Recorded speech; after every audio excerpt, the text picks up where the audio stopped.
The first game to cover is Everton against Liverpool, which is the early kickoff Merseyside derby on Saturday.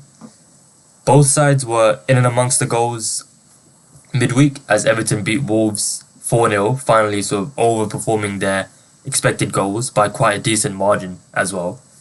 For Liverpool, it was a bit more of a roller coaster. They found themselves 1-0 down, 2-1 down, then 3-2 up before eventually drawing 3 each. I would say either team would be happy with a point from that game. Obviously, there was periods where they would have been likely to get all 3 points, but in the end, I'd say it was a fair result, the 3 each. So both sides sort of should be confident coming into this game. Obviously, Liverpool still have their unbeaten streak intact.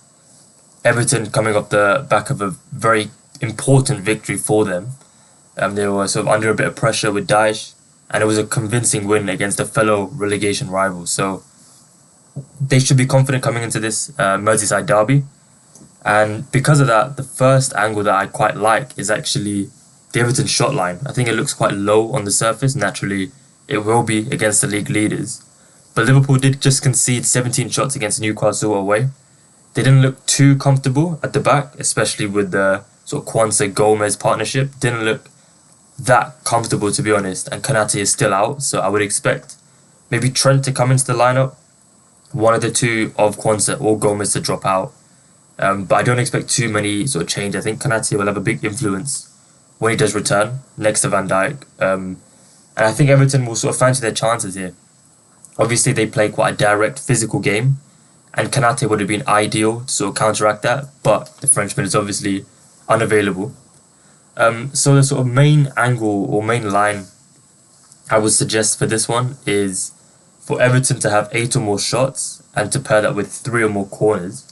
And that comes out at 1.83 with 365. Now on the surface, that isn't really asking for too much for that kind of price. But looking into the data a bit more, Liverpool have conceded 8 plus shots in 17 out of 21 games in all competitions under Arne Slot. 3 of those 4 misses were teams finishing on 7 shots. And Everton have hit at least 8 shots in every home game this season. So based on that alone, that looks quite promising. For the corner selection, obviously I mentioned Everton play quite a direct style of football. And naturally that does bring sort of corners into the focus. Liverpool have also conceded at least 3 or more corners in each of their last 8 games. So again, that looks good. And I do like Everton's shots to start off with here. Sticking with a similar angle, I'm actually going to go into a bit more on Idrissa Gana Gueye. Now, he played really well midweek, I thought, against Wolves. He was sort of critical in midfield. And he's priced at 1.8 to register a shot with Paddy Power. They're comfortably top price. You've got 365 at 1.6. And you've got Skybet at 1.4, I believe. So Paddy Power comfortably top price. He played the full 90 midweek, which naturally makes him potentially a sub risk. But obviously, with the Paddy Power super sub rule, we can sort of counteract that, get around that, which is ideal. What's interesting about Idrissa Gana Gueye is he sees a notable shot count increase when playing at Goodison Park. So he didn't shoot last time out against Wolves, but in that game, obviously, Everton won 4-0. And he has hit this line in every other home game. He's averaging 1.26 shots per 90 this season in total, and that rises to 1.93 when playing at home, so quite a notable increase.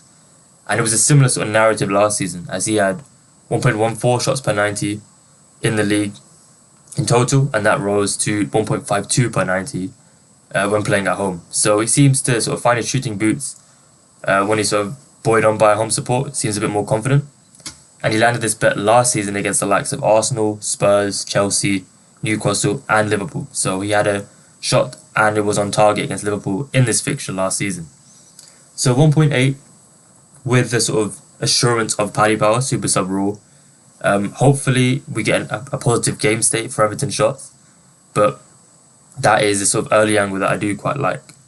Ashley Young foul and Salah foul drawn on Paddy at 1.72. Yeah, I do quite like that. I think Ashley Young will be up against probably Gakpo or Luis Diaz. I would imagine Nunes drops out of the lineup after his 90 minutes midweek, but also it wasn't really his best 90 minutes. So Ashley Young gets a good matchup. I think his foul data is actually quite good as well. So I like that. And yeah, I think Salah foul drawn actually on Paddy Power has been fantastic value recently. I think he was priced as high as 1.5 against City, and he's drawn something like the most fouls for Liverpool this season. So two value angles. I would imagine they're both top price with Paddy Power. So yeah, that's a good shout there, Kai. Thank you for that. Second angle. So moving on from Everton shots, I also quite like Tarkowski to make 2 or more tackles, which is priced at 1.66 with Bet365, and that's just based off solely the hit rates and matchup. So Tarkowski is averaging 2.43 tackles per 90 at home this season, which is the highest per game of any Everton player, landing this bet in 5 out of 7. 6 out of 7. So based on that, fantastic hit rate, and he's landed it in 11 out of 14 for this season. So as I mentioned, I doubt Darwin Núñez does start, but we could see sort of Luis Diaz or Gakpo in that centre forward role, which would be a good matchup for him.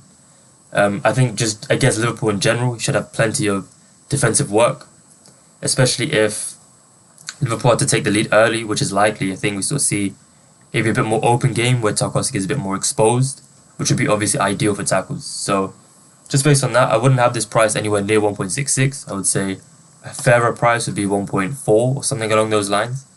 And yeah, just based off that, 1.66 is a great value. Maybe you're looking to double it with something. 1.66 obviously is a bit on the shorter side, but more on that sort of later. Mo Salah is my next player to focus on, and it's for him to score or assist, which is priced at 1.67, so same price with Paddy Power. Again, it's a bit too short to play as a single, I would say, but I'm mentioning it because I think it should be way shorter than it is. Obviously, Salah's been in fantastic form. He was involved in all 3 of Liverpool's goals against Newcastle, and he's had 2 or more goal involvements in 5 of his last 6. The only game he failed to register a goal involvement in was against Real Madrid, and obviously in that game he missed a penalty, so chances were still there. But given that this bet has landed in 16 out of 21 appearances for Salah this season in all competitions, with one of those misses being a 19-minute sub appearance, I think this price of 1.67 just looks a fantastic play, similar to the Tarkowski tackles. But as I say, you sort of have to look to double those with other value elsewhere. I think we get quite a lot of value in the early kickoff.